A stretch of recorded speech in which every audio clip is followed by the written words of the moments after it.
This is the November Acting for Justice gathering. My name is Jack Jezreel, and I serve on the staff of JustFaith Ministries. I'm delighted you could join us tonight. So let's begin our evening with a prayer. This prayer was penned just this week by retired Methodist Bishop Kenneth Carter. Let us pray. Sovereign God of justice and compassion, who judges all peoples, nations, institutions, and political parties, we pray for your mercy and guidance in the midst of our nation's political turmoil and division. Reconciling God, heal the painful wounds inflicted by our sharply partisan politics, which elevates winning elections above honesty, above respect, and the common good.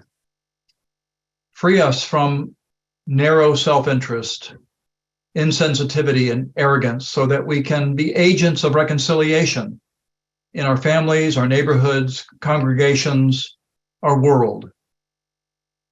Compassionate God, replace our hearts of stone with hearts beating with your life-giving mercy and kindness. Open our eyes to the hurts of others, clear our ears to hear the anguished cries of those who suffer, transform our clenched fist into hands of generosity, and widen our arms to embrace all whom you love. Righteous and holy God, whose righteousness is unyielding justice, and whose holiness is unblemished love, empower us to defend the orphans, widows, and immigrants, and purify our love of the blemishes of exclusion, superiority, and privilege. Resurrecting and triumphant God, who is ever bringing order from chaos, liberation from bondage, reconciliation out of brokenness, strength from weakness, hope from despair, life from death, grant us a renewed vision of your present and coming reign, and deepened commitment to seek first your kingdom and your justice. Gracious God, through the power of the Holy Spirit, enable us to love more dearly, serve more faithfully, and praise more joyfully. Amen. And so now it's my pleasure to introduce tonight's presenter. Cory Lockhart is a friend, a Just Faith grad, a teacher, an artist, a public speaker, and owner of Heart Communication. She facilitates classes, workshops, and conversations using a nonviolent communication framework. She wrote the JustFaith Ministries program, Cultivating Nonviolence, Harvesting Peace, and was a consultant for the Want to Talk program. She's keenly interested in co-creating a world with less shame, blame, and harm, and more justice, peace, and love. Cory, it's a pleasure to have you with us tonight. Thank you so much, Jack. It is wonderful to be here and again to see familiar faces and to have the opportunity to see faces I haven't seen before. Well, we are living in topsy turvy times. And of course, this week with the midterm elections, in the midst of political turmoil that has been going on for years, with the climate crisis becoming ever more apparent, we might be feeling discouraged or angry or worried or sad. And being a part of this network, knowing people who are working for a more just world, probably being one of those people yourself. You may also find places where you witness and experience courage, love, and hope. And the practice that I'm going to walk us through is based on nonviolent communication. If you have participated in Want to Talk, then you may have done something like this. Having said that, I'm going to begin screen sharing.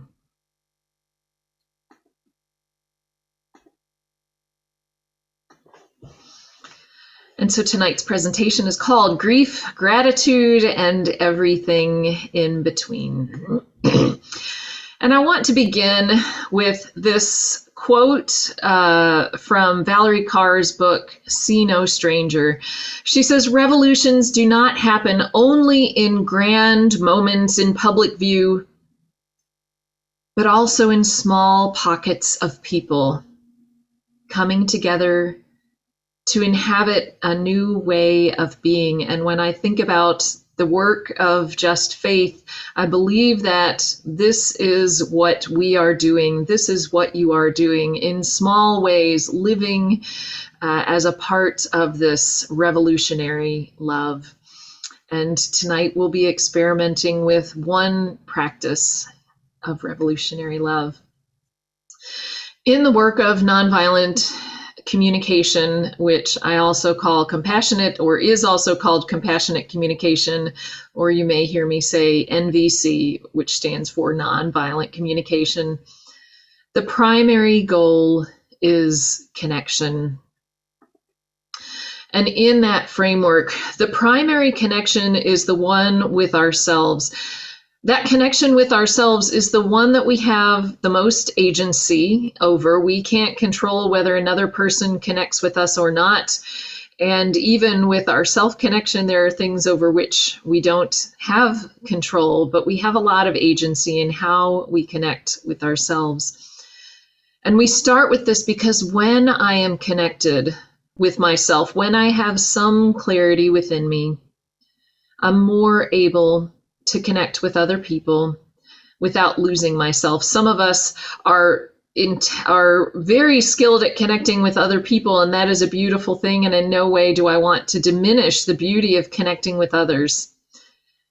We may also sometimes do that to the detriment of the connection with ourselves. And so tonight we will be in a practice of self-connection.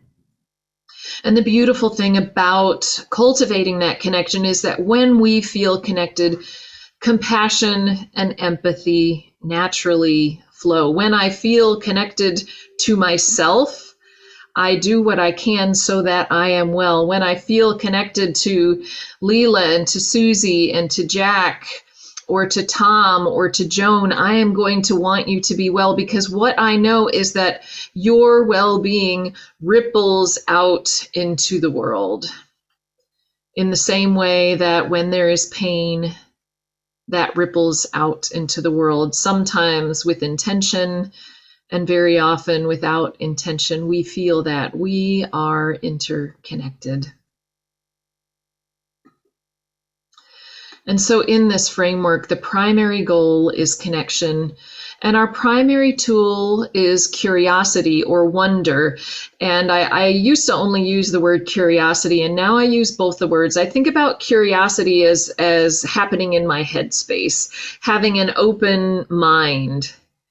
And I talk about wonder happening in the heart space, having an open heart. And really keeping this space open to learning and to new things. We can turn that curiosity and wonder out towards the world, and we can also, and I'm going to encourage you this evening, turn it inward to our own internal landscape.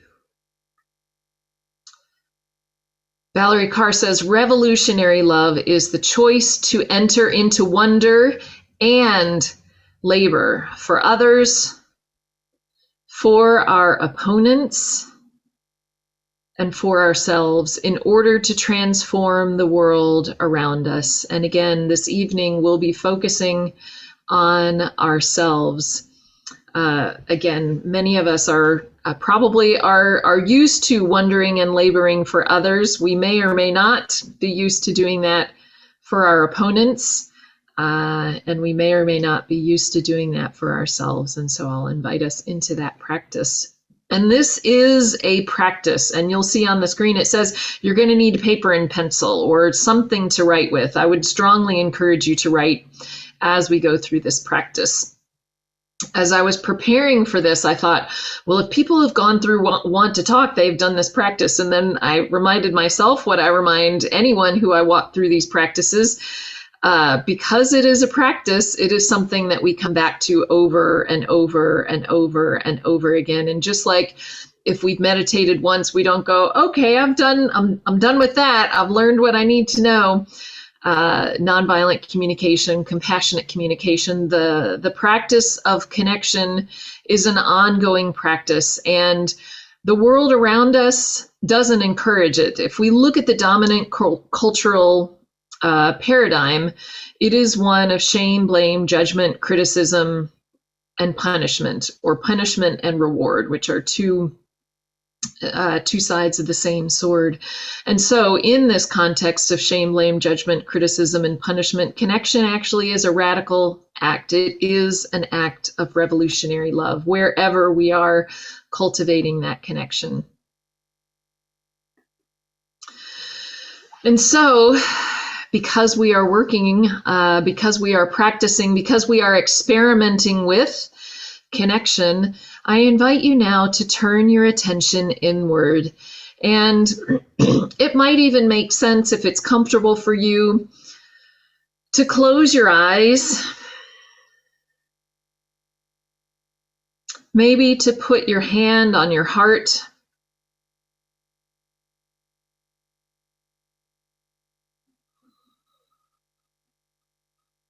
And to notice how you are in this moment.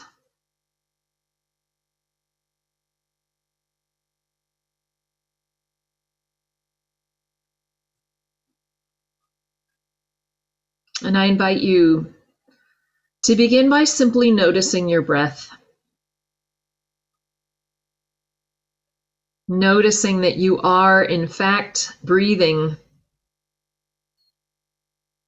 on this late afternoon or evening. You are alive.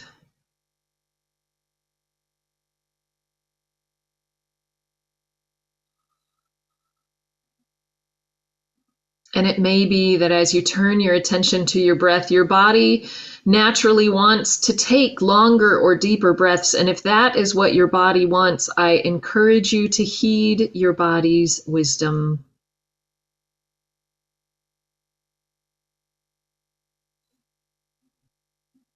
Giving yourself some moments to slow down and to tune in.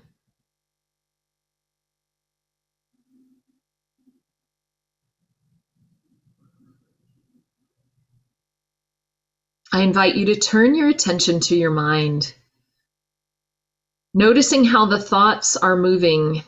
And it could be that you have many thoughts pinging around your brain like balls in a pinball machine.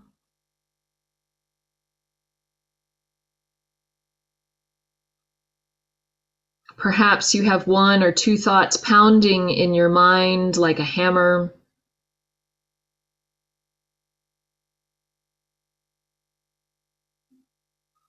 Or maybe thoughts are simply and gently moving through your mind like the clouds.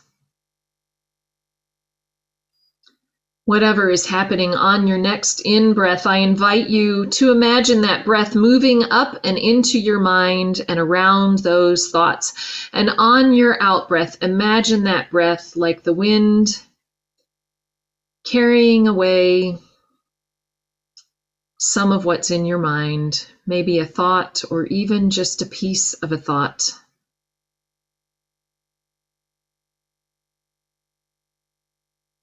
And to work with that imagery for the next several breaths. On the in-breath, imagine that breath moving up into your mind like the wind. On your out-breath, that breath, again, like the wind, carrying those thoughts away, creating some spaciousness in your mind.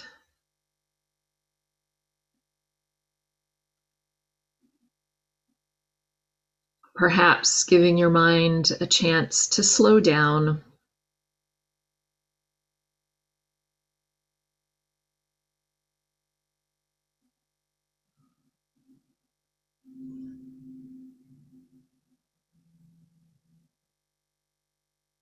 And having done some clearing, I invite you now to notice one thing that is still in your mind. Maybe it's something about the elections. Maybe it's something that happened with a colleague or a friend or a family member. It might be something that as you notice it in your mind, your body feels expansive and open. It might be something that as you notice it, you notice your body contract and close off.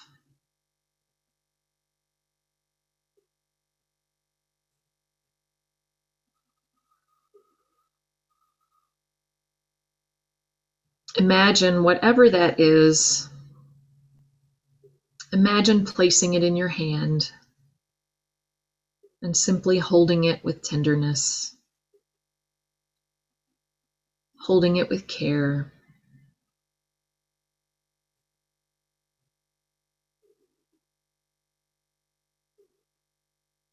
Still holding that thought, I invite you to take 2 more intentional breaths.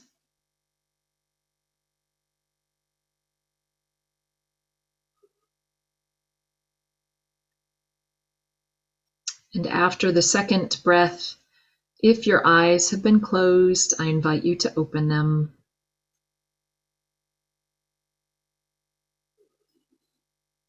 And whatever it is that you've taken from your mind and placed in your hands, I invite you to write that down. Just maybe in a sentence or 2, something that is on your mind, whether it's something that weighs you down or lifts you up.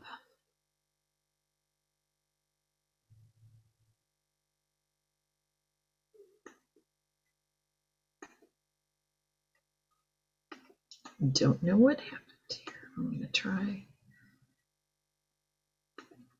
going to try screen sharing again.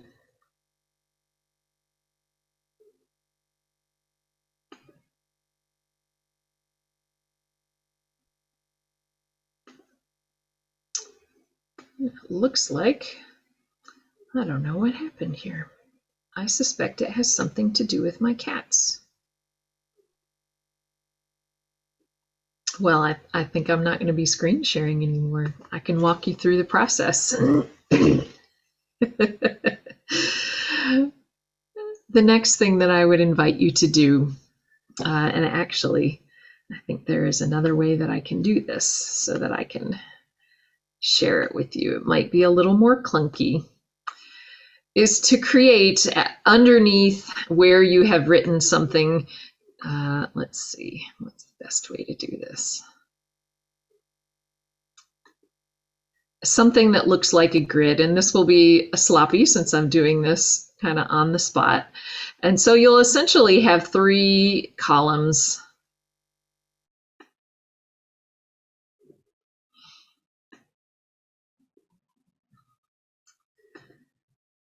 And in the first column, just write the word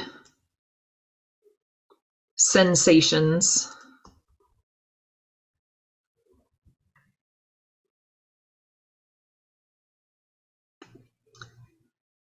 And in the next column, write feelings. And in the next column, write needs.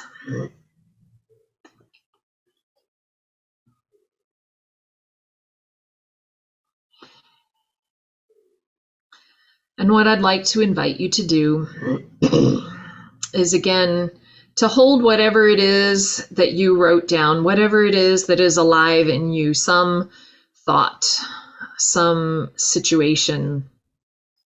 And first, as you are holding this thing in your hand, now on your paper, in your mind, is to notice what happens in your body when you pay attention to this thing. If it's something that is unpleasant, then you might notice something like your heart beating faster, or tension arising in some part of your body. You might notice a tightening in your stomach or a lump in your throat. Whatever is happening, write that down. If it's something that is light for you, then you might notice your body actually open up or relax. You might notice a smile form on your face. Sometimes when we do this exercise, people don't notice anything at all. And if that's what your awareness is, write that down too. It's useful information.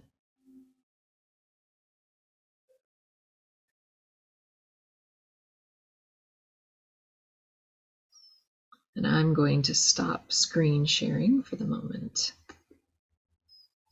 See if I can figure out what happened.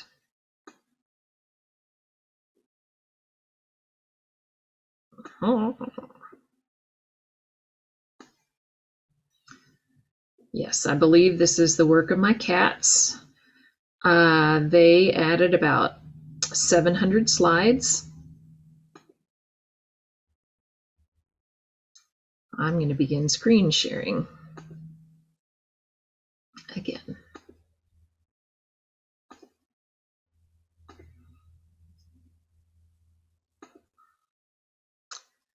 So there's a little bit of a cleaner diagram.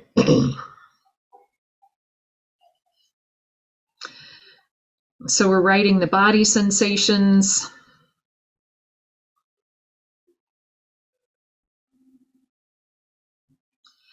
And I always encourage us to notice what's happening in our body, because our bodies are giving us lots of information all the time. And again, paying attention to our body, being attuned to our body is not something that is valued in our culture. And so we may have learned to deny, dismiss, ignore, numb, disparage what happens in our body. And yet when we pay attention to it, it can give us really helpful information.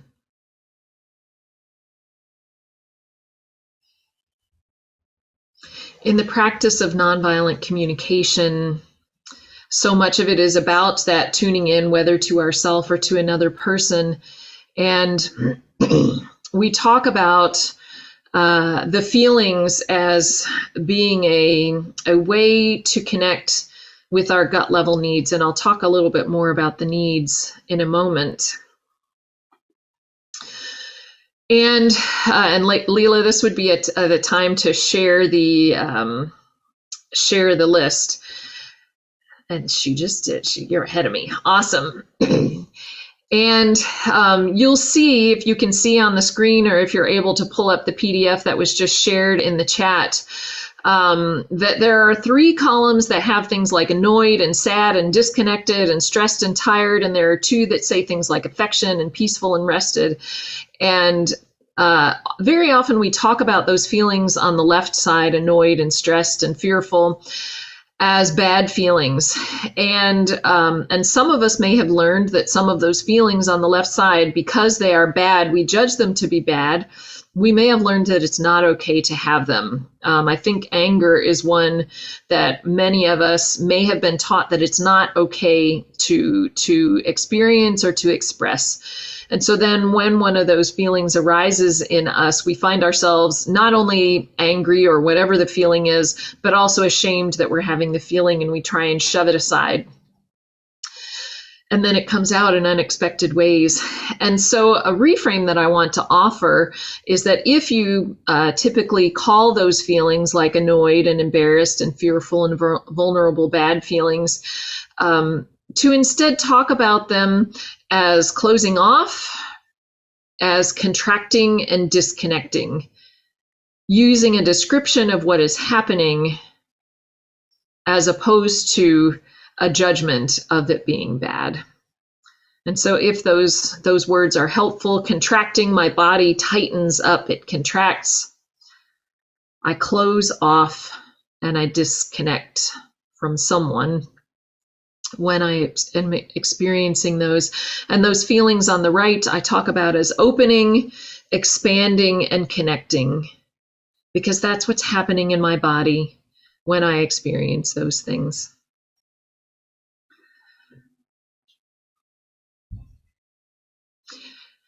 And so thinking about whatever it is that's on your paper, in your mind, in your heart, I invite you to look at these lists and write down, and I really do encourage you to look at the lists. There may be emotions and feelings that you're able to identify right off the top of your head.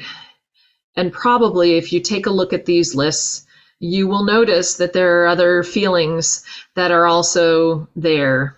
And they may be on the left on this sheet, they may be on the right, they may be coming from both places, but just write them down for yourself. And if a particular word is sticking out for you and you're not even sure why, write it down. What are you feeling?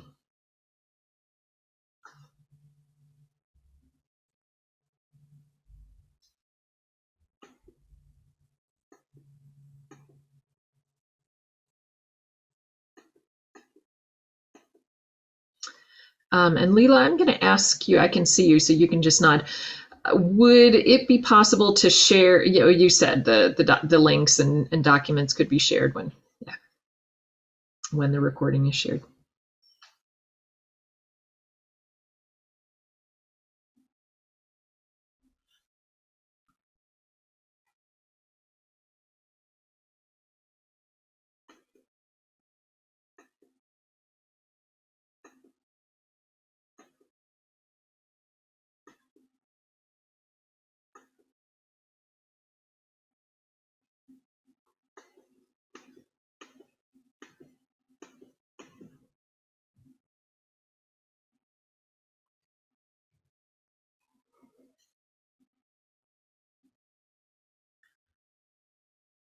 And I'm going to move now to the third part of this exercise. And if you're not finished with this second part, know that you can come back to it. You can come back to it later today. And of course, you'll also have access to the recording later.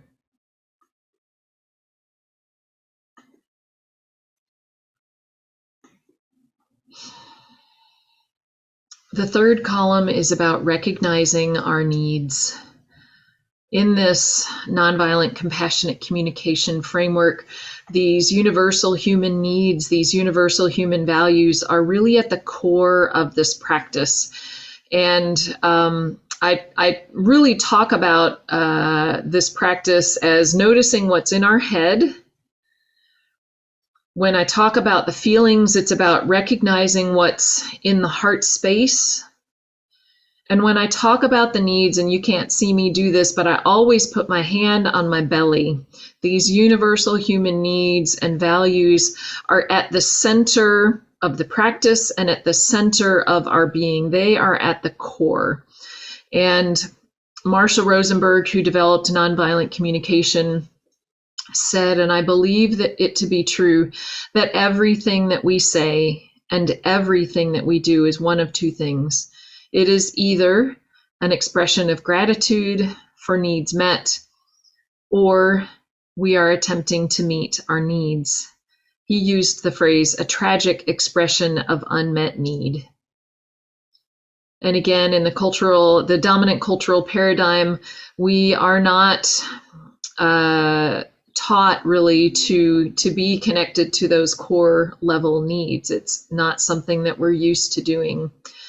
And yet if everything we say and do is an expression of unmet need or an attempt to meet our needs, those are what our feelings are helping to point us to. And you'll notice on the list, it's in the PDF, it's the second sheet of the PDF, and I'll go to this. You will notice that none of these things are connected to people places, times, or particular actions. We very often say, oh, I need you to do this. I need him to da da da da da. I need to do this thing. The needs themselves are not actions. The strategies to meet needs are actions. They are connected to particular people, places, times, and actions. We really emphasize getting clear on the needs because if a particular person at a particular time and place can't meet us in the need, but we know what the need is, then we can think more expansively and creatively about how to meet the need. And so, for example, if I'm longing for connection and I reach out to Corbin, who's a friend, and so I feel okay saying this about Corbin. If I reach out to Corbin and Corbin can't or won't meet me in that connection for some reason, the beautiful thing is that there's nearly 8 billion people in the world, and the likelihood that someone else would be able to meet me in that need is pretty high. And so connecting to the needs helps us get unstuck from when we are really caught up in something can only be met by a particular strategy. That doesn't mean that there isn't grief, that someone can't or won't meet us or help us in meeting a need.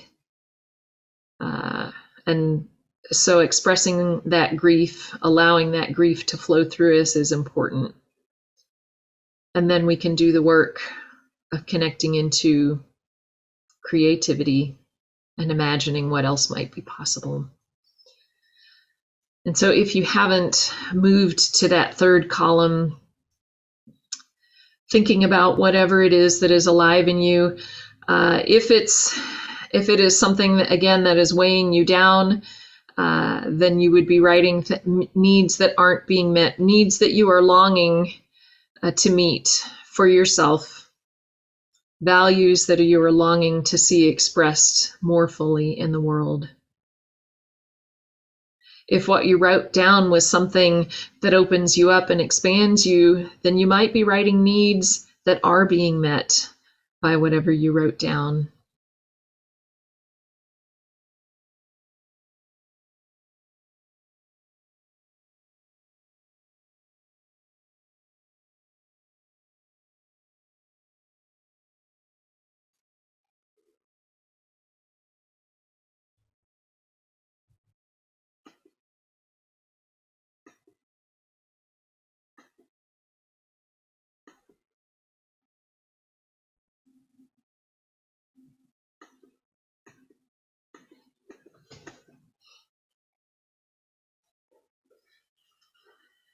And if grief is one of the things that you're experiencing, I often reference Mickey Cashtan, M-I-K-I, Cashtan is K-A-S-H-T-A-N, who talks about the importance of mourning, of grieving. And she talks about it as minding the gap between the way the world is and the vision of the world that we have, the way we long to see the world, and the transformative work of mourning, of being in acceptance of what is, even as we still work towards transformation. And she says, and Valerie Carr says, and really our faith tradition tells us that this is not work that we do alone. We need each other. And the dominant cultural paradigm does not value mourning, does not honor the space and time that it takes to allow the transformation, the washing away of mourning.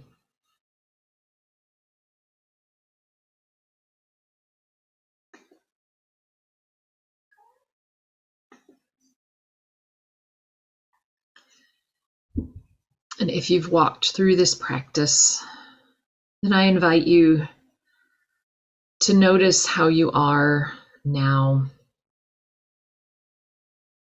To notice if any feelings have intensified, or if you experience any relief in externalizing what is happening inside you, in seeing those feelings and needs in front of you.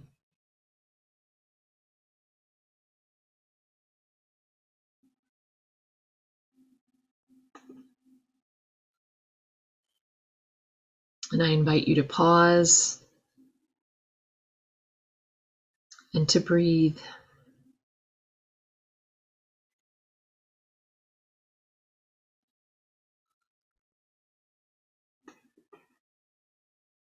To look at your lists again and to just check in with yourself. Is there anything else that you notice about what your body is doing, what's in your heart, or what needs are longing to be met or are being met?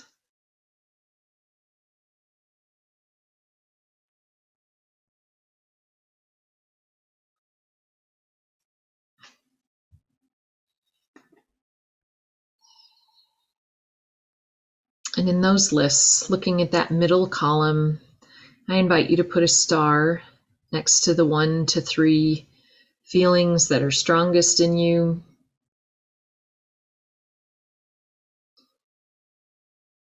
To circle the need that feels alive, the most alive. And the way that I talk about it is this: to circle the need that you would like to begin to meet first. Sometimes the needs, especially when they're big, take many steps to meet. And so what is the one need that you want to begin to move towards first?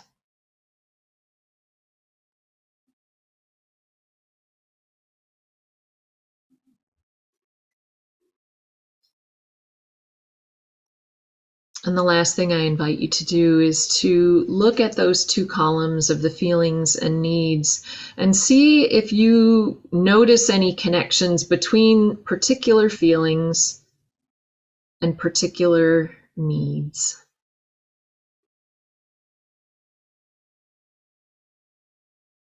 And if you do, just put a line between them.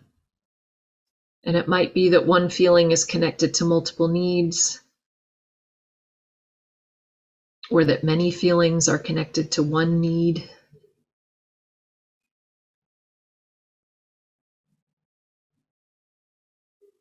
What are the paths between the heart and the gut?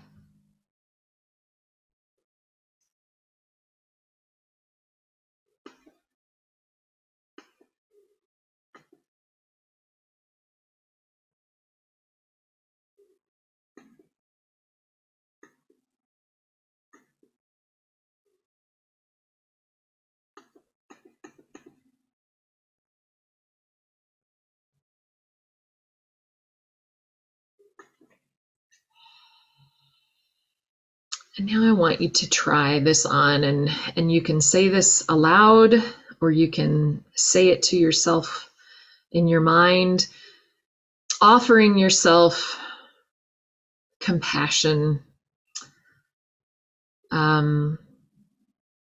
treating yourself as you would a beloved. I invite you to say these words or something like these words. No wonder I'm feeling whatever it is you're feeling. I am so needing, I'm so wanting, I so wish for whatever it is. And to give a simple example, on Sunday, I noticed that I was particularly irritable and I seemed to be snapping and moving to quick judgments, and I honked at somebody in my car, and which is not my usual way of being. And so I did this exercise, and what I realized is that I was really, really exhausted and worn out. And so my irritability was a result of that. And I just then allowed myself to say, well, gosh, no wonder I'm irritable. No wonder I'm short fused. I am so needing rest. And it didn't change the fact that I was exhausted, but it did help me to have a little bit more grace with myself, and also recognizing that then I could take steps towards getting some rest. And so I invite you to, again, to offer yourself this kindness, this compassion, this understanding. No wonder I'm feeling, I am so needing, I am so wanting.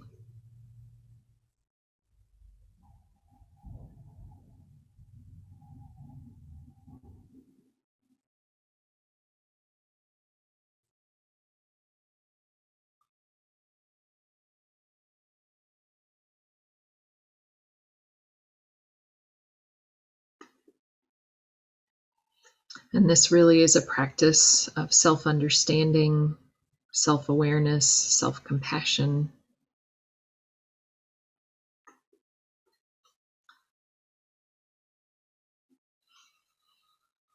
And we won't spend too much time on this. Actually, I think we have more time than I was expecting. I invite you to look at those lists again, and just having recognized, having circled the need that felt most important, begin to think about what is one step? What is one step you can take to begin to meet the need that is most important to you? And I would really encourage you to think small, to think of one actionable step, and try to be as concrete and clear as possible. And you might want to consider, is it a step that you'll take on your own? Is it something that you'd like support or accompaniment? And if it is something that you'd like support and accompaniment on, the first step might be asking someone to support you. Would you be willing to work with me on this? And to write that down.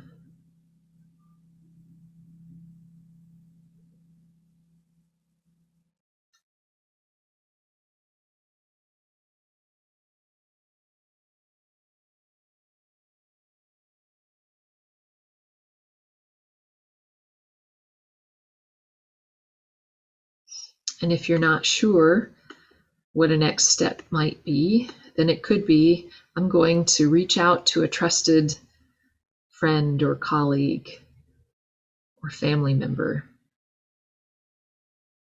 and ask them for support in choosing a next step, in discerning a next step.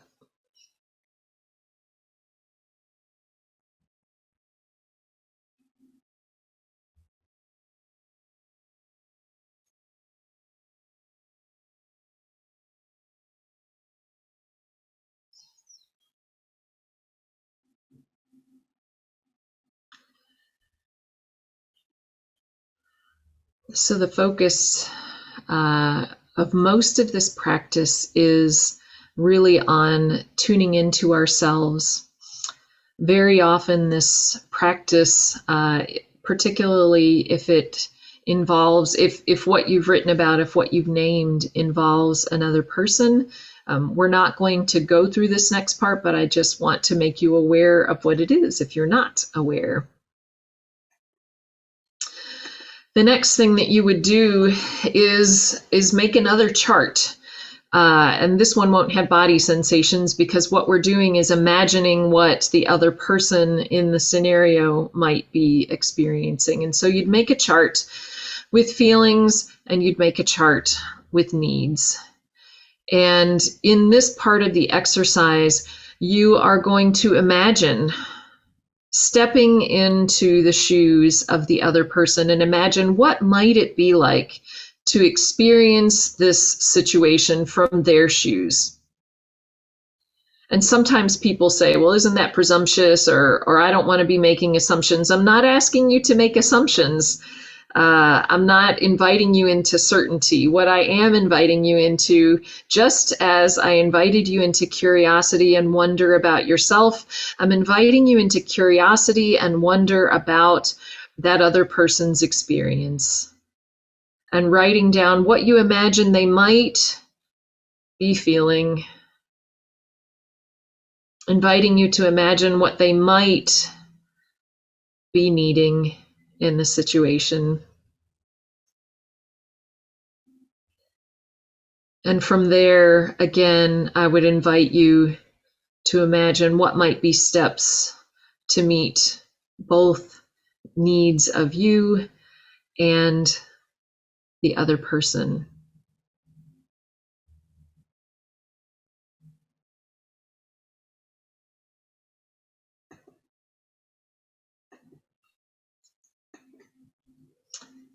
And with that, having that awareness, and we're not going to do that part of it tonight. I will shortly end my screen sharing before you all go into the small groups, but I just want to say again, thanks so much to JustFaith Ministries for hosting this. And if you are interested in learning more, this was just a teeny tiny taste of nonviolent compassionate communication. I do have a website. It's just my name, CoryLockhart.com. Or if you like to use tech, there's a QR code on the screen. And I want to end with another Valerie Carr quote, also from See No Stranger. If you're not familiar with this book, I would strongly recommend it. She says, when a critical mass of people practice together in community as a part of movements for justice,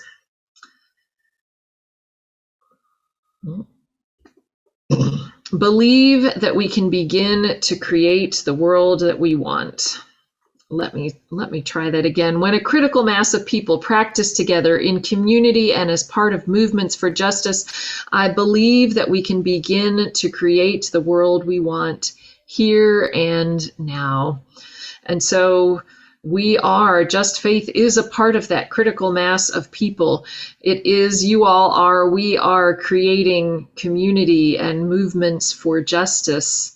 And I believe, and you'll be invited into discussion about the place of self-compassion in all of this. With that, I am going to stop sharing the screen. And it looks like the questions that I'm inviting you all into have been shared already by Leela. So thank you. Thanks, Cory. That was wonderful. Now, as Cory mentioned, we'd like to give you a chance to talk. We're going to break up into small groups for 10 minutes. And we have Leela's posted the questions in the chat, so we can talk together about Cory's presentation. So may I suggest that when you get into your small group, you introduce yourself and jump right into the questions. As soon as I stop talking, Leela is going to send you an invitation to join a breakout room. So please, it's an opportunity to share your wisdom with some others and to glean some wisdom from others. So I encourage you to join the breakout room. We'll reconvene in 10 minutes and then do a little bit of Q&A time with Cory. Thank you.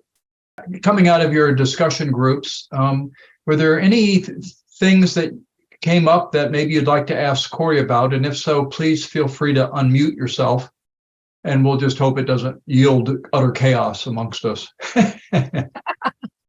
Well, lots of things came up. And first of all, thank you very much for sharing, Cory. I think when I was talking to the other lady in the chat room, what I realized very much is that this was very affirming for me, because I had so many positive feelings that were just floating around, and I just felt very affirmed. So my kind of question is, does it really depend on what day of the week it is? Because today I've had, some really good experiences with other people, but I'm an extrovert and I love when I'm around all these people. I just drink it up. And I don't know if that's connected either. So that's a second part of the question. Does it really depend on what's been going on?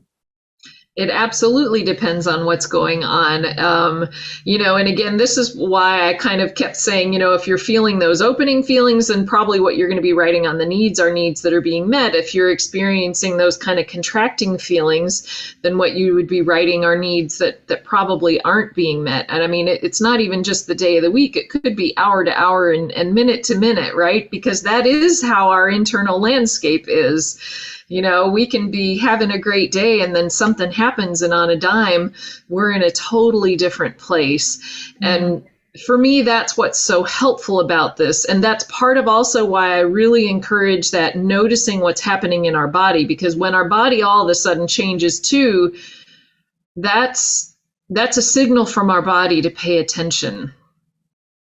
And just the last thing I'll say about that is, and I didn't actually say it in the presentation, so which is why it's important to say now, part of why I really emphasize in the initial tuning in to focusing on our breath is because our breath is always available to us. And so if we notice, wow, something just changed inside of me or in the energy in the room or whatever, we can take a conscious, intentional breath, and that gives us a moment to just check in.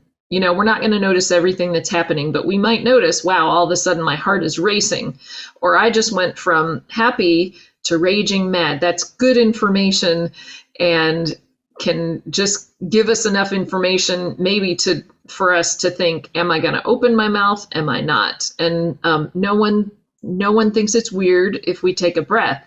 And so using that tool can be really helpful. Thank you. Yeah, thank you. Other questions or comments for Cory? Feel free to unmute yourself. I was wondering how you did that while you were driving in the car. In your example, for me, I usually go from 0 to 100 like in a millisecond. So if you have advice for type A people who do that, that would be wonderful, of how to get yourself to stop and do an exercise like this. Yeah, thank you. Well, when I actually did the exercise, I was not in the car. However, if we're driving and we're, if we're driving in a place where there are stoplights at those lights, that gives us an opportunity to tune in.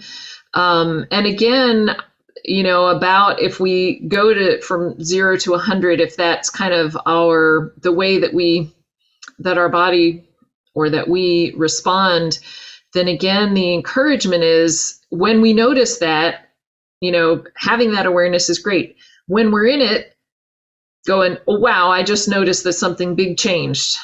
I'm going to take a breath. And you may have noticed me numerous times putting my hand on my heart. For me now, that is kind of what it has become, an automatic thing for me to go, oh, this is my physical signal to myself that I'm going to tune in. And so what I would encourage is, in those times when you're not in high emotion, to do the practice so that it may more naturally happen when you are in the moments of high emotion, right? Just in the same way that if we're going to train for a marathon, our first, long run isn't going to be 20 miles. It might be a mile. We start with the things that are smaller. We start in the times where we do, where we are already slower, and do the practice so that there is a greater chance in the higher emotion times that we can still do the practice. Does that answer your question? Yeah, thank you. Yes, thank you very much. That one of our members actually said a little bit of what you said. So good. Thank you. Collective wisdom. Next question, anybody?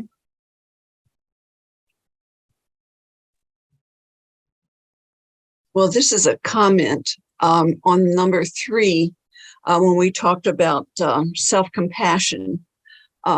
If we practice it and we realize how it helps us, then we can be more willing to be compassionate towards someone else, whether it's someone that we agree with in conversation most of the time or someone we disagree with, because we realize, that if we get the benefit, then maybe it's going to work positively in that direction too. Yeah, thank you so much for that. And there's a woman named Loretta J. Ross, who does some really amazing work and has a class. I'm not exactly sure what it's called now, but it's something around calling in the call out culture. And one of the things that she said that really, really stuck with me was, when we encounter people who are in a lot of anger, what they need is not more anger or shame directed at them. What they need is more love. When people are hurting, what they don't need is more hurt piled onto them, but more love. And I think about that myself when I'm angry about,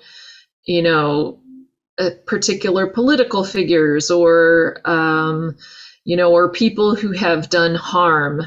And one of my teachers, Kirsten Christensen,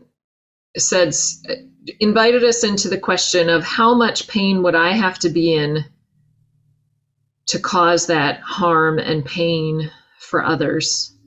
Doesn't mean that we're still not, or that we're, not going to try and stop the harm or the pain, but it does help us humanize the person doing the harm.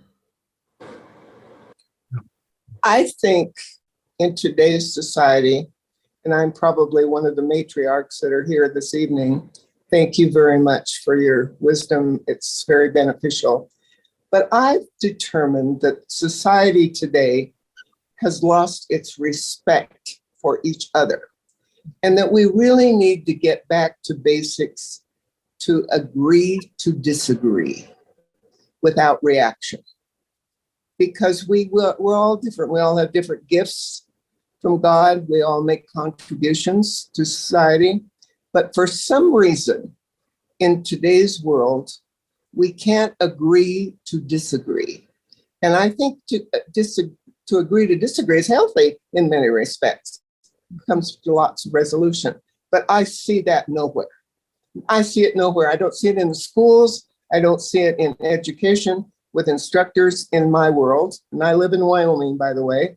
And that has been the most frustrating part of the more mature matriarch as she sits here. Thank you.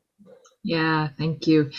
And thank you. And I think really going back to what I was saying about the dominant cultural paradigm of shame, blame, judgment, and criticism, that is the dominant cultural paradigm, and it has amped up over the last several years. And so, that's a practice of discernment. And I think it is a practice that we can encourage. When I do a workshop about having difficult conversations, and one of the things that I talk about at the beginning is about discerning whether or not I'm even going to have the conversation. And I ask 3 questions. Is this worth my time and energy? Do I have the capacity? If my answer is yes to that, then do I have the capacity now to have the conversation? And is it more important to be connected or to be right? And sometimes the answer to that first question is no, this is not my time and energy. And that would be a time when we would say, I love you and we're not going to agree on this. And so for that reason, because I love you, I'm actually choosing not to be in the conversation. Brene Brown talks about boundaries, and the way that she describes boundary is the distance from which I can love you best. What is the distance? Sometimes it's really close and sometimes it's farther. It's not having that conversation so that I can still love you, so that I can still see your humanity. So thank you for sharing your wisdom as a matriarch. I was just thinking that during this COVID period, when we all had this lockdown or lock-in, and we lost some skills, I think. And when you speak of the idea of connection, because I think that was the first thing that hit me about your talk, was connection. And we were disconnected, for a year and a half or so. We didn't go much of any place, really. And I think we're still in kind of a learning stage. What do you think? I think we are relearning skills, and going back to the idea of grief. As a culture, we don't grieve well, and there is so much to grieve. There is so much to grieve, and grief, like joy, is something that connects us to ourselves and to each other. And I don't think that we have allowed that in the fullness of how it lives in us. Cory, I'm going to bring this to a close, but I'd like to invite you to share with everybody your availability to do the work you do with them. So if you want to just take a moment to share, I know you hinted at this near the end of your presentation, but I just wanted to give you a moment to let people know that you're available to help. Yeah, thank you. So my primary work is teaching nonviolent and compassionate communication, usually in a fuller way than I did today. And I offer classes on my own that people can sign up for. And I also am available to work with groups and with individuals. I think my strength and my passion is working with groups because of these similarities, because we realize that we're not alone. As someone who was a consultant on the Want to Talk program, I've also talked to groups who have been going through that as part of their immersion experience. So I love sharing this work. I'm passionate about it, and I would love to see you again and share more of it and learn from you. What is true is that we are all teachers and students of one another. I have things to share, and I also have so very much to learn. So, yes. May I invite all of us to extend to Cory some expression of gratitude for her time tonight. So thank you, Cory. Thank you. To restate, remind you that Leela will be sending an email to all of you. Leela, will that be on Monday, do you think? Or on Monday with the video link to tonight's presentation. We encourage you to share it widely, take it to your communities and show other folks what we enjoyed tonight. Also in that email will be an invitation for you to join the Just Faith Network. Almost every week we send some kind of resource to all the members of the network at no charge, so please take advantage of this free offering. And finally, I'd like to invite you to next month's Acting for Justice event on Thursday, December 15th. Methodist minister Debbie Weatherspoon, who is on the call tonight, will be addressing the topic, Faith in the Face of Gun Violence, a 10-year remembrance of the Sandy Hook Elementary School tragedy. So I hope you'll join us. I'm going to close our time together tonight with an adaptation of a Howard Thurman prayer that you may know called The Work of Christmas. This is an adaptation. Let us pray. When the ballots have been counted, when the yard signs have been taken down, when the acceptance speeches are finished, when the music of triumph and defeat comes to an end, the real work of politics begins to find the lost, to heal the broken, to feed the hungry, to release the prisoner, to rebuild the nations, to bring peace among all people, to make music in the heart. Amen. And until next month, we at Just Faith Ministries wish you well. Thank you for joining us tonight, and good night.